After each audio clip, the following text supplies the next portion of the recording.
Bonjour, bienvenue dans Upecuit by Pastor G. Heureux de vous retrouver cette semaine. Quand nous étions plus jeunes, et je ne peux m'empêcher de dire que nous sommes toujours jeunes, nous étions fans littéralement d'un verset biblique. Il s'agit de Proverbes chapitre 28, le verset 13 qui dit « Celui qui cache ses transgressions ne prospère point, mais celui qui les avoue et les délaisse obtient miséricorde. » Waouh, quelle parole! En tout cas, dans ce verset, nous voyons deux destinées, nous voyons deux personnes, nous voyons deux actions et nous voyons un seul Dieu qui est très juste et bon. Deux personnes d'abord. Il y a celui qui cache ses transgressions. Les transgressions, c'est ce que nous faisons de mal, c'est le péché. C'est ce qui nous empêche d'être agréable à Dieu et d'être privé de sa gloire. Et la deuxième personne, c'est celui qui avoue et délaisse ce qu'il a fait de mauvais. Il y a ces deux personnes qui posent deux actes différents.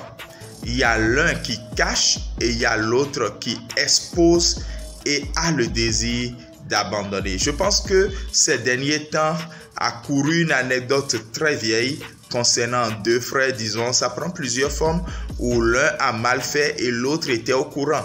Celui qui était au courant des méfaits de son frère a saisi cette occasion pour faire chanter l'autre. Et chaque fois que l'autre refusait de lui offrir des services ou de lui donner des choses, il menaçait d'exposer ce que l'autre cachait. C'est clair que lorsque nous avouons nos transgressions, nous avouons nos péchés et que nous sommes résolus dans notre cœur pour les laisser, même si nous ne pensons pas avoir la force par nous-mêmes de les laisser, nous recevons quand même la grâce de Dieu qui est toute suffisante. C'est lui qui nous pardonne. C'est lui qui nous relève. La grâce de Dieu est le chemin par lequel nous pouvons prospérer. Lorsqu'on dit « obtiens miséricorde », c'est une destinée carrément. Mais lorsque nous cachons une transgression, la destinée est bien claire. On dit « on ne prospère point ». C'est assez clair, ne prospérera pas.